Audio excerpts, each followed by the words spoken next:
Mi corazón se detuvo por 12 segundos en la unidad de cuidados intensivos. Cuando desperté con el cuerpo temblando y el aire apenas entrando en mis pulmones, el enfermero me preguntó si querían llamar a mi familia. No sabía que estaban en Cancún bronceándose bajo el sol caribeño mientras yo luchaba por sobrevivir. Lo descubrí por una nota garabateada en un pedazo de papel dejada con descuido junto a mi cama. Fuimos de vacaciones por 10 días. Esperamos que estés mejor cuando volvamos. Así que esperé solo en el silencio frío de la sala, rodeado de máquinas que pitaban como un coro de fantasmas. Me recuperé en ese mismo silencio con la rabia creciendo en mi pecho. Y luego, cuando mi cuerpo pudo sostenerse de nuevo, vendí la casa, saqué todo el dinero de las cuentas y desaparecí como el humo de un fuego que ya no calienta. Antes de seguir, comparte conmigo y con todos. ¿Cuál es la lección de vida que todos deberían saber antes de que sea demasiado tarde? Déjala en los comentarios abajo. Gracias. Lo primero que recuerdo es el sonido del monitor, un pitido largo y plano que parecía gritar mi muerte. Luego vino el ardor, un relámpago en el pecho cuando las descargas eléctricas me arrancaron de la oscuridad. No sabía qué día era ni cuánto tiempo había estado allí. Mi cuerpo era un rompecabezas de dolores, los músculos rígidos, los huesos pesados, como si estuvieran hechos de piedra, y mi boca tan seca que las palabras se deshacían antes de salir.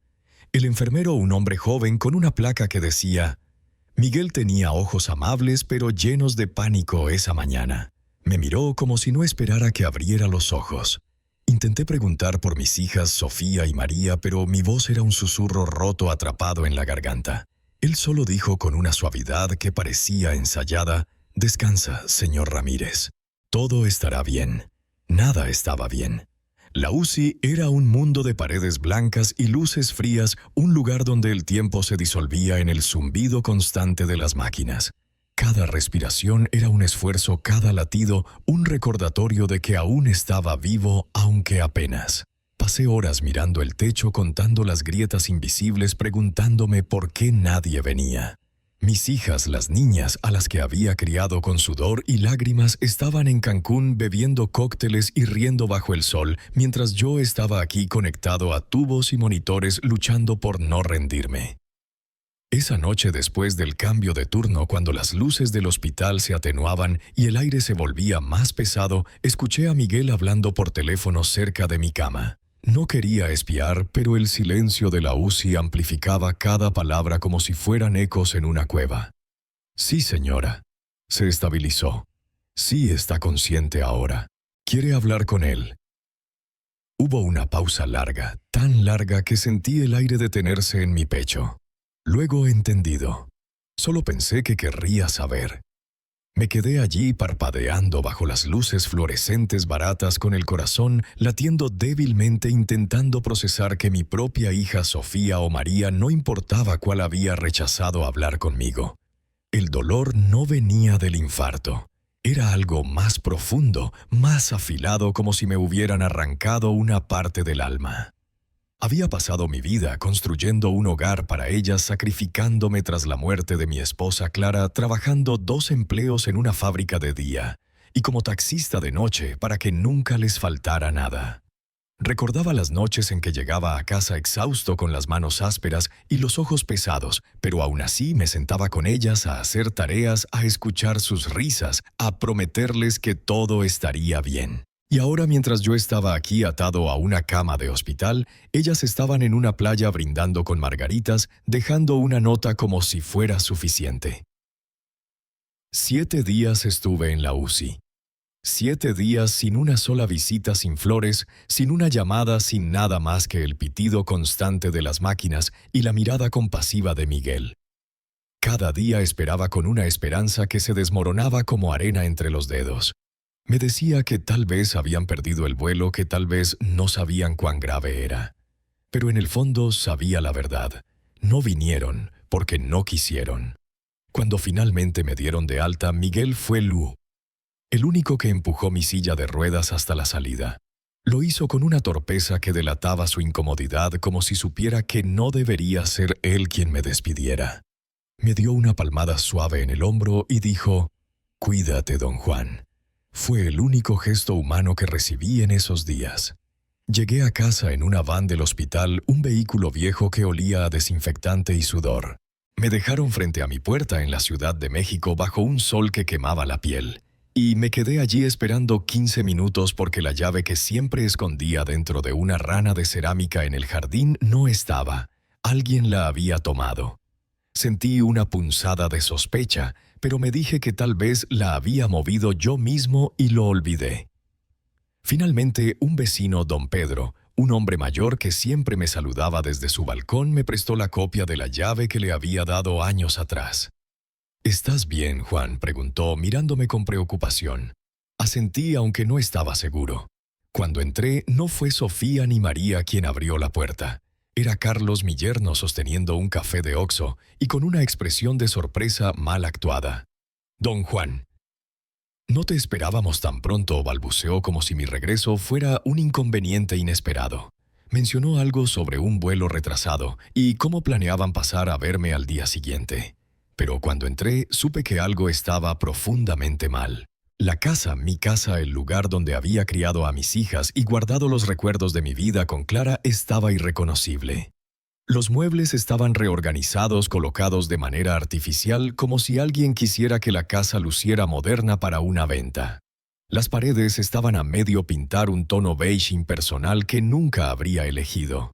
Las fotos de mi boda, las que había colgado con tanto cuidado después de la muerte de Clara, estaban apiladas en una esquina, metidas en cajas de cartón como si fueran basura. Recordé el día en que colgamos esas fotos, Sofía y María riendo mientras me pasaban los clavos, Clara supervisando con una sonrisa. Ahora esas memorias estaban descartadas como si no valieran nada. Sobre la mesa del comedor vi un volante inmobiliario. Decía acogedora casa estilo mexicano ideal para familias jóvenes. Mi casa, mi hogar, y yo no había acordado vender nada, no había firmado nada. El corazón me dio un vuelco no por el infarto, sino por la traición que empezaba a oler en el aire. Entonces lo vi una carpeta abierta en la encimera de la cocina con papeles legales. Papeles de poder notarial. Mi firma estaba allí fechada hace 3 años, de cuando tuve una cirugía menor en el brazo. Sofía me había dicho que era solo una precaución por si acaso. Ahora entendía que lo habían usado mientras estaba inconsciente para empezar a desmantelar mi vida. Me senté en el piso no porque quisiera, sino porque mis piernas cedieron bajo el peso de la verdad. No sé cuánto tiempo estuve allí mirando la carpeta como si pudiera deshacer lo que veía. Recordé las veces que había confiado ciegamente en mis hijas, las veces que les di todo sin pedir nada a cambio. Las noches en que me quedé despierto ayudándolas con sus deudas, los veranos en que cuidé a sus hijos mientras ellas viajaban. Y ahora esto. Eventualmente, con manos temblorosas, alcancé el viejo iPad de María que estaba cargando cerca de la despensa. El dispositivo aún funcionaba y por descuido o arrogancia, María no había cerrado sesión en sus mensajes. Fue entonces cuando lo vi. Un intercambio entre ella y Sofía. La casa se lista el lunes. Si papá no ha vuelto, empezamos el ingreso a la residencia de ancianos. Seamos honestos, siempre ha sido entrometido. Eso escribió Sofía. Mi hija mayor, la que solía sentarse en mi regazo y pedirme que le contara historias de mi infancia en Querétaro cuando mi padre me enseñó a tallar madera. Estaban planeando borrarme como si fuera una tarea atrasada en su lista. No lloré, no grité. Solo me levanté, abrí la despensa y saqué la caja de zapatos donde guardaba mi dinero en efectivo para emergencias. Era un hábito que Clara siempre bromeaba diciendo que era de viejo desconfiado. Ahora esa desconfianza me salvaba. Tomé mi cuaderno, un librito raído que usaba desde 1995 para anotar contraseñas y pequeños recordatorios. Porque si pensaban que era un peso muerto, si creían que me quedaría sentado dejando que me metieran en un asilo mientras vendían mi vida pedazo a pedazo, olvidaron quién los crió.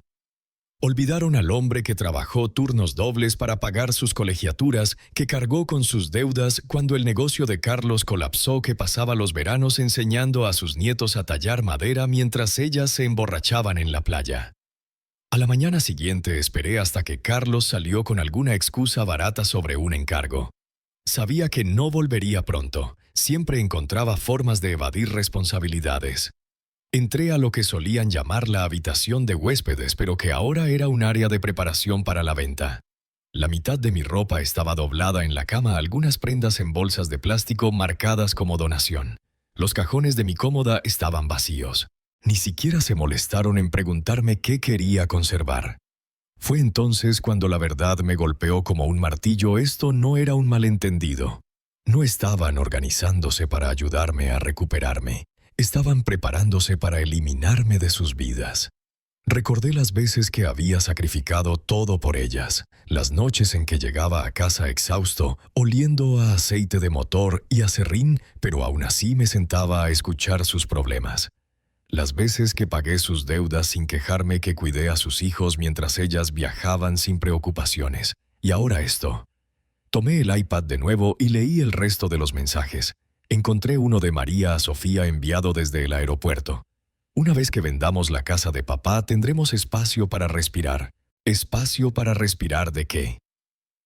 Del hombre que las levantó después de que su madre muriera de cáncer. Del hombre que asumió la deuda de Carlos cuando su negocio de importación se fue a pique. Del hombre que pasaba los veranos enseñando a sus nietos a tallar madera mientras ellas se emborrachaban en Acapulco o Puerto Vallarta. Me senté en la mesa de la cocina, abrí la carpeta de nuevo y examiné cada página con cuidado. El poder notarial que habían activado no era el que recordaba. Era uno más amplio notariado durante mi cirugía de cadera hace años.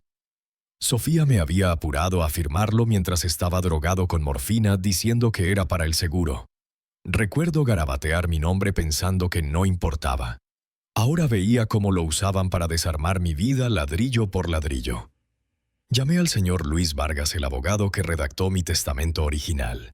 Luis había sido mi alumno en la secundaria donde enseñé carpintería hace décadas, un chico callado pero brillante que siempre me agradecía por enseñarle a trabajar con las manos. Ahora tenía su propio despacho en el centro de la Ciudad de México. Le conté todo: el hospital, la nota, los mensajes, el poder notarial. Escuchó en silencio y cuando terminé dijo con calma: «No eres el primero, Juan, pero podemos pelear esto». Me pidió que fuera a su oficina de inmediato. Allí revisamos los documentos línea por línea y él confirmó lo que sospechaba: el poder notarial no les daba derecho a transferir bienes raíces sin mi consentimiento explícito. Se adelantaron.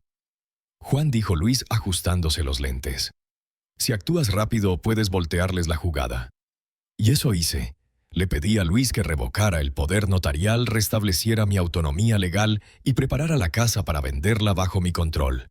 No quería salvar la casa. Ya no era un hogar, era una cáscara vacía, un recordatorio de lo que había perdido. Quería vaciarla antes de que ellos lo hicieran tomar las riendas de mi destino.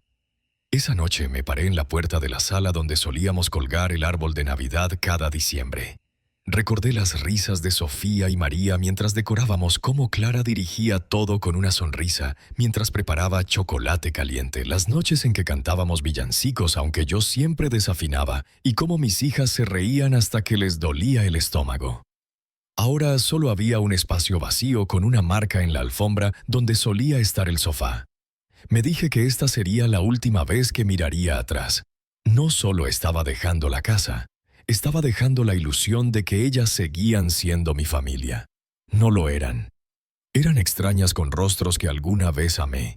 Y lo más peligroso de todo, pensaban que no tenía la fuerza para irme primero. No perdí tiempo confrontándolas. ¿Para qué gritar a oídos que ya me habían cerrado?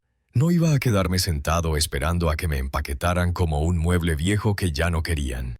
Luis trabajó rápido. En 4 días la casa estaba de nuevo bajo mi nombre y relistada para la venta, pero esta vez bajo mis términos.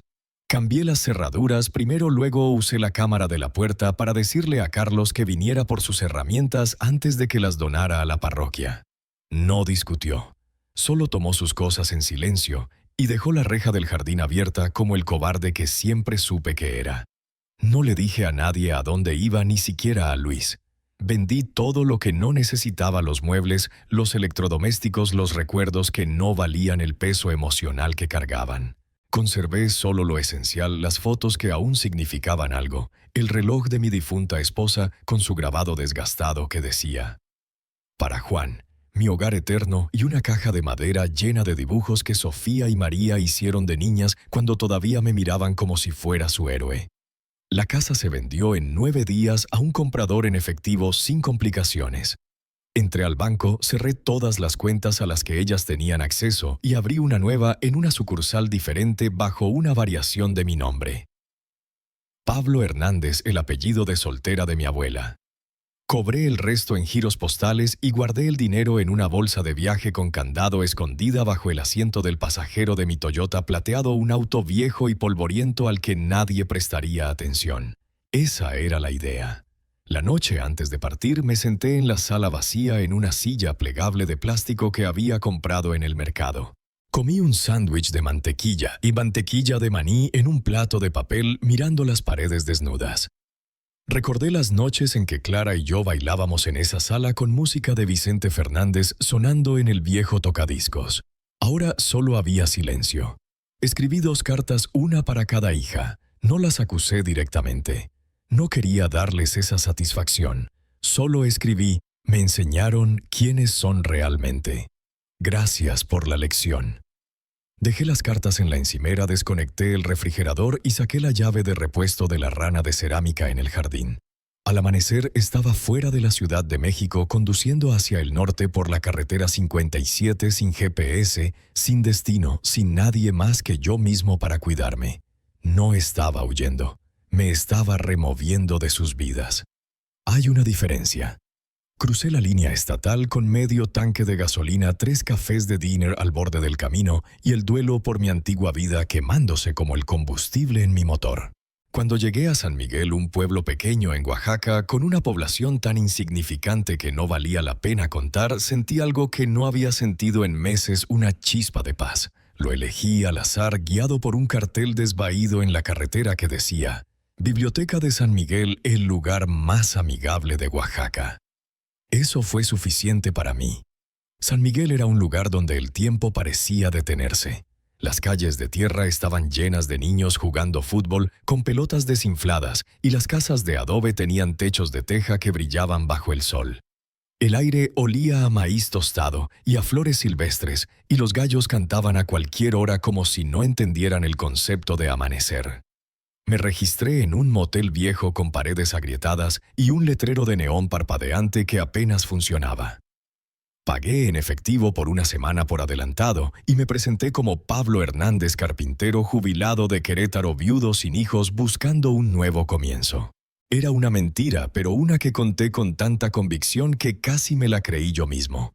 Lo aterrador fue lo fácil que fue deslizarse en esa nueva piel. Nadie cuestionó mi historia. En un pueblo como San Miguel, la gente asume que estás escapando de algo y en lugar de juzgarte, te ofrecen una cerveza y una palmada en la espalda. Encontré un tráiler pequeño para rentar detrás de una tienda de cebos, un lugar modesto con muebles desparejados y un olor a humedad que nunca se iba. Costaba 8,000 pesos al mes, sin contrato si pagaba en efectivo. Raúl, el dueño. Un hombre corpulento con un bigote que parecía de otra época, solo me preguntó: ¿fumas? Cuando dije que no, me dio la llave y me deseó suerte. Compré víveres en una tiendita familiar, un lugar lleno de latas apiladas y frutas frescas traídas de los huertos cercanos.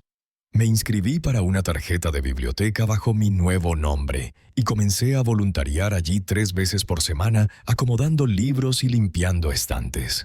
No era mucho, pero me daba una rutina, algo para llenar los días mientras intentaba olvidar. En 12 días me convertí en una cara familiar, el señor mayor con acento sureño, manos callosas de años de carpintería y una calma que hacía que la gente confiara en mí. Siempre preguntaba: ¿cómo está tu mamá? Y eso me ganó sonrisas y pequeños favores como un tamal extra en el mercado o una invitación a tomar café. Fue en la biblioteca donde conocí a Rosa, una mesera de 28 años, con una sonrisa cansada pero sincera. Rosa tenía una hija, Isabela, una niña de 8 años con ojos brillantes y una energía que me recordaba a mis hijas cuando eran pequeñas. Isabela se pegó a mí desde el primer día siguiéndome por los pasillos de la biblioteca mientras yo acomodaba libros. Me hablaba de sus sueños de ser astronauta, de cómo le gustaba dibujar cohetes en sus cuadernos. Una tarde me llamó abuelo Pablo y no la corregí. Algo en esa palabra abuelo llenó un vacío que no sabía que llevaba dentro. Empecé a ayudar a Rosa con Isabela cuando ella trabajaba turnos largos en el diner. Le dije que había sido carpintero, pero también que había enseñado a niños en mis días más jóvenes, lo cual no era del todo mentira. Ayudé a Isabela con su lectura enseñándole palabras nuevas y corrigiendo su pronunciación con paciencia. Hice un cohete de madera para su cumpleaños con detalles pintados a mano que le arrancaron un grito de emoción. Poco a poco los días se volvieron más ligeros, más llenos de propósito. Mantuve un cuaderno pequeño bajo mi almohada donde anotaba cada mentira que decía sobre mi nueva identidad. Pablo Hernández, carpintero jubilado, viudo sin hijos. Lo hacía para no tropezar, para no olvidar quién debía ser. San Miguel era un lugar donde el tiempo parecía moverse más lento. Las mañanas comenzaban con el canto de los gallos y el aroma de tortillas recién hechas en las casas vecinas. Pasaba horas caminando por el mercado, regateando por mangos y escuchando las historias de los vendedores. Había una anciana doña Carmen que vendía flores y siempre me regalaba un clavel con una sonrisa. «Para que no te sientas solo», don Pablo decía. No estaba solo, no realmente, pero sus palabras me recordaban que este pueblo con sus calles polvorientas y sus gentes sencillas me estaba dando algo que mi familia nunca pudo: un lugar donde pertenecer. Mi rutina era simple pero reconfortante. Por las mañanas iba a la biblioteca donde acomodaba libros y charlaba con los pocos visitantes que llegaban. La bibliotecaria Clara, una mujer de unos 50 años, con una risa contagiosa, me enseñó a usar el sistema digital para catalogar devoluciones, aunque yo prefería el tacto de los libros físicos, el olor a papel viejo. A veces Clara me contaba historias de San Miguel, de cómo el pueblo había sobrevivido huracanes y crisis económicas, de cómo la gente siempre se unía para ayudarse. Me hacía sentir que, aunque era un forastero, podía ser parte de algo más grande. Por las tardes ayudaba a Rosa con Isabela, ya fuera llevándola al parque o tallando pequeños juguetes de madera para ella. Isabela tenía una imaginación desbordante. Una vez me pidió que le contara cómo era Querétaro, y tuve que improvisar una historia sobre construir muebles para haciendas antiguas, tallando puertas para iglesias con vitrales. Ella escuchaba con los ojos muy abiertos, y por un momento me olvidaba de que todo era una mentira. Con Isabela podía ser Pablo sin esfuerzo, sin miedo. Rosa se convirtió en algo más que una amiga. No era romance, no a mi edad, pero sí una conexión profunda, como si nos hubiéramos encontrado en el momento exacto en que ambos necesitábamos a alguien. Me contaba de su vida, cómo se mudó a San Miguel después de dejar a un esposo abusivo, cómo trabajaba turnos dobles para darle a Isabela una vida mejor. Yo no le conté todo sobre mí, no al principio, pero le compartí pedazos que había perdido a mi esposa joven, que había trabajado con mis manos toda mi vida, que sabía lo que era empezar de nuevo. Ella nunca presionó por más, y eso me hizo confiar en ella. Los domingos la plaza principal se llenaba de puestos de comida, tacos de barbacoa, gorditas, rellenas de chicharrón y el mejor mole que había probado en años. Me sentaba en una banca con un plato de enchiladas y observaba a las familias, los niños corriendo, las abuelas regañando con cariño. Me preguntaba si así habría sido mi vida, si las cosas hubieran sido diferentes. Si Clara hubiera vivido, si mis hijas no me hubieran dado la espalda. Pero luego veía a Isabela corriendo hacia mí con un dibujo nuevo o a Rosa riendo mientras me pasaba un café y el dolor se desvanecía aunque fuera por un momento. Todo cambió el día del 8º cumpleaños de Isabela. Ayudé a Rosa a organizar una pequeña fiesta en el salón comunitario frente al diner donde trabajaba. No era gran cosa: streamers de colores, pizza comprada en el pueblo vecino y una mesa cubierta con platos de papel desparejados. Pero para Isabela era el mejor día del mundo. Había pasado la noche anterior horneando tortillas con Rosa, riendo, mientras ella me enseñaba a darle la forma perfecta. «Eres un carpintero terrible», Pablo bromeó cuando una de mis tortillas salió más ovalada que redonda. En la fiesta, Isabela me pidió que me sentara a su lado mientras abría sus regalos. Alguien me pasó un sombrero de papel y me lo puse sin pensarlo, sonriendo, mientras Isabela rasgaba el papel de envoltura. Una de las mamás, una joven rubia que siempre estaba pegada a su teléfono, empezó a filmar el momento. Era solo un clip de 40 segundos para Instagram, nada especial. Yo estaba allí ayudando a Isabela a leer las tarjetas, pasando los regalos, riendo con ella. No parecía importante. 4 días después, mientras acomodaba devoluciones en la biblioteca, Rosa irrumpió con el teléfono temblando en la mano. «Pablo, tienes que ver esto ahora mismo». El video de la fiesta había sido reposteado por un blog de mamás, luego recogido por una cuenta de TikTok que lo cruzó con capturas de noticias antiguas sobre el escándalo de la Ciudad de México. El subtítulo era cruel, lo encontramos. El abuelo fantasma está vivo y viene en Oaxaca. Cambió su nombre.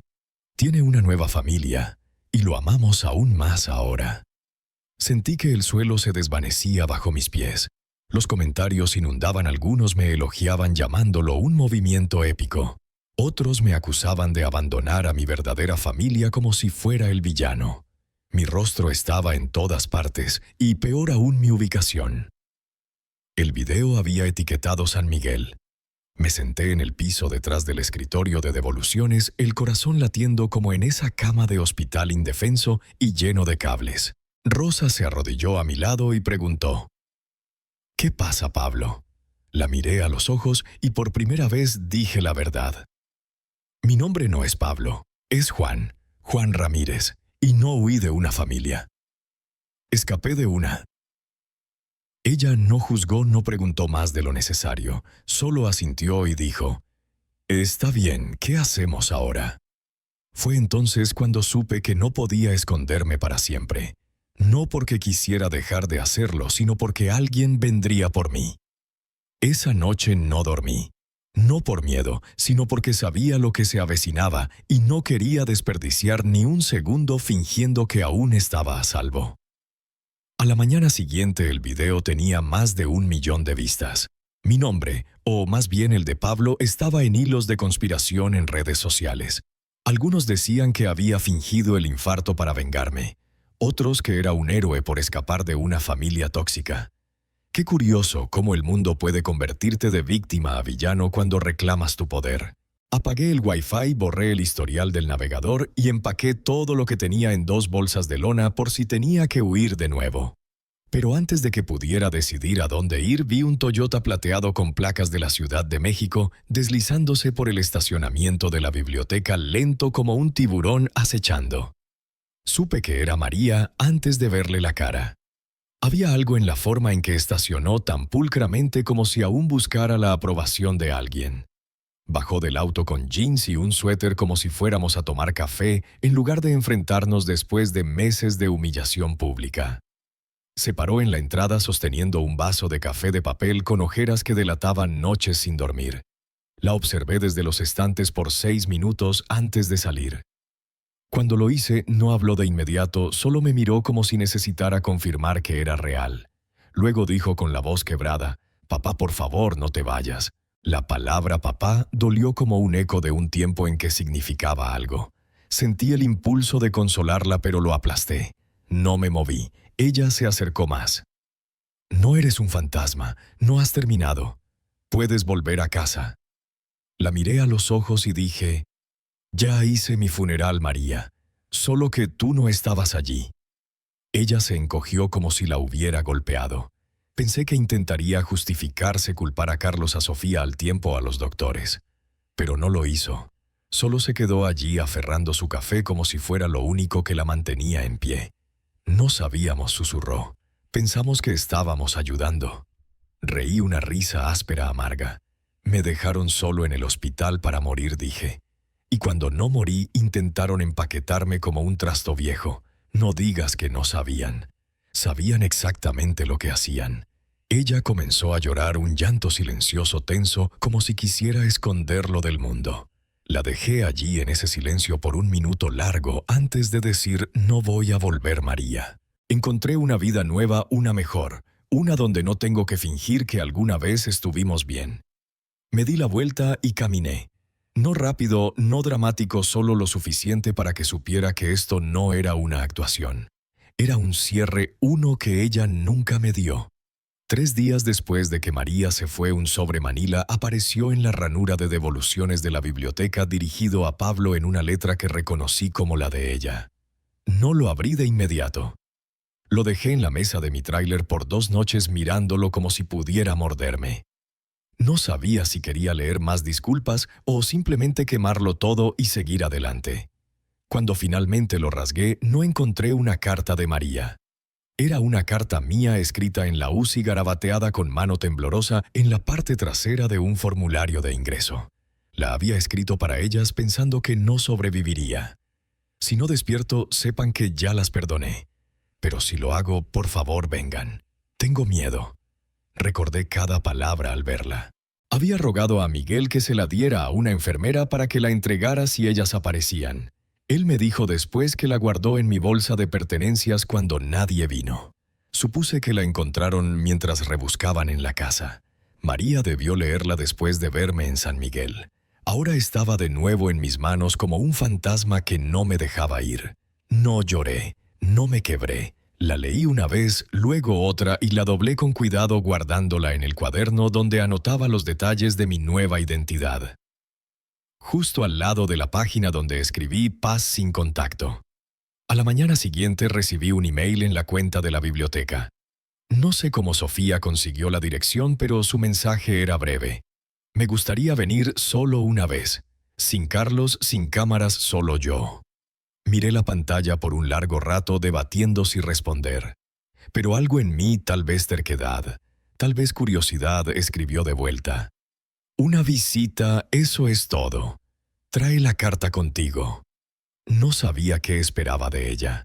Quizás nada. Quizás solo quería ver su rostro cuando se diera cuenta de que no era el padre frágil y predecible que abandonaron, sino un hombre que había enterrado su dolor y construido algo nuevo. Cuando Rosa llegó al tráiler esa noche, le conté que Sofía vendría. No dijo mucho, solo asintió y preguntó si quería que estuviera allí. Le dije que no. Esto era algo que debía terminar yo solo. Sofía llegó un sábado por la mañana bajo un cielo gris que amenazaba lluvia. Estaba vestida como si fuera a misa, blusa blanca, jeans impecables, tacones que se hundían en la grava del camino. Revisaba su reloj constantemente como si tuviera prisa, aunque no había nada más importante que este momento.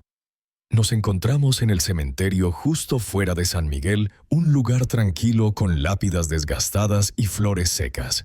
Lo elegí porque era neutral, porque nadie miente cuando está cerca de los que ya no pueden hablar. Me senté en un banco junto a la lápida de mi esposa mirando el nombre grabado en la piedra clara: amada esposa y madre. Sofía se acercó aferrando una bolsa como si fuera un escudo. Por un instante vi a la niña que solía ser la que se sentaba conmigo en las salas de espera del hospital rezando por su madre. No dijo hola. Solo me entregó el sobre y se sentó a unos pasos dejando espacio como si temiera una reacción violenta. Abrí el sobre y vi la carta de la UCI ahora cubierta de notas en los márgenes. Había escrito respuestas en bolígrafo azul a cada línea que yo había garabateado cuando pensaba que me moría. No sabíamos que era tan serio. Pensé que María iría. Lo siento, papá. Tenía miedo. Miró sus manos y susurró. No sabía cómo lidiar con verte débil. Dejé que el silencio pesara tan denso que casi rompió el aire. Luego dije, no necesitaba que fueras fuerte, Sofía. Necesitaba que estuvieras allí. Ella asintió como si ya se lo hubiera repetido 1000 veces. «¿Crees que no me odio a mí misma?», dijo. «¿Crees que duermo por las noches?». Me volví hacia ella y respondí. «Creo que duermes mejor que yo preguntándome por qué mis hijas no se molestaron en tomarme la mano mientras sangraba en una cama de hospital». Ella rompió en llanto, un llanto crudo, avergonzado, escondiendo el rostro en su manga, como si quisiera que el sonido no llegara a la tumba de su madre. «Fuimos egoístas», dijo. «Pensamos que teníamos tiempo». Miré la lápida y respondí. «Tu madre también lo pensó. No la perdoné ni en voz alta ni en mi corazón, pero tampoco grité. Solo le dije la verdad. Tú y María son mujeres adultas. Tomaron una decisión. No pueden cambiar la historia ahora solo porque el mundo vio cómo se veía. Me preguntó si podía volver a visitarme. Dije que no. Preguntó si podía enviar cartas. Dije que podía mandarlas al apartado postal de Rosa, pero no prometí leerlas. Cuando nos levantamos para irnos, intentó abrazarme y retrocedí no con rudeza, sino con firmeza. Esa parte de mí dije, ya la enterraron. Y esta vez yo elijo el funeral. A la mañana siguiente me senté en la pequeña mesa de mi tráiler con una hoja fresca del cuaderno donde anotaba mis mentiras y contraseñas antiguas. Escribí una última carta no para Sofía, no para María, ni siquiera para mi esposa, sino para mí mismo. Lo lograste. Pablo escribía al principio, simple y verdadero. Te saliste. Listé todo lo que dejé atrás: una casa que se había vuelto fría, un nombre, que habían olvidado, una familia que creía que la sangre garantizaba lealtad. Luego listé lo que había ganado: mañanas tranquilas, conversaciones auténticas, la risa de una niña que no venía con condiciones y una mujer llamada Rosa que me veía por lo que aportaba a su mundo, no por lo que una vez di al mío. Doblé la carta, la sellé y escribí en el frente en letras grandes: Pablo Hernández, guárdala. La guardé en una caja de zapatos bajo la cama junto a los dibujos de Isabela y la única foto que conservé de mis hijas, tomada en un picnic hace años, cuando aún no sabían lo que significaba la palabra herencia. Esa tarde ayudé a Rosa a podar los setos fuera de su porche. El sol estaba bajo, tiñendo el cielo de tonos anaranjados y rosados. Isabela corrió hacia mí con una concha rota que había encontrado en el río, gritando: «Abuelo, mira lo que encontré». No me inmuté con el nombre. Solo sonreí y dije: «Perfecto, pequeña, vamos a construir algo con eso».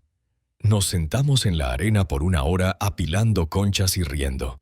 No porque todo estuviera sanado, sino porque entendí que no necesitaba sanar del todo para sentirme completo otra vez. No revisé las noticias. No abrí el buzón. No me pregunté si llegaría otra carta. La historia que cuentan sobre mí ahora no es mía. Es de ellas para girar del mundo para digerir. Pero aquí en San Miguel, un pueblo sin pasado ni expectativas, no soy Juan Ramírez, el padre abandonado, o el abuelo escandaloso. Soy Pablo, solo Pablo. Y esta vez yo decido quién me llama de otra manera. Lección de esta historia: no esperes lealtad de la sangre si no la demuestran con acciones. La vida es corta, libérate de los lazos tóxicos y construye una familia verdadera con quienes te valoran. Mensaje: la verdadera fuerza está en elegir de nuevo tu vida, no en soportarla.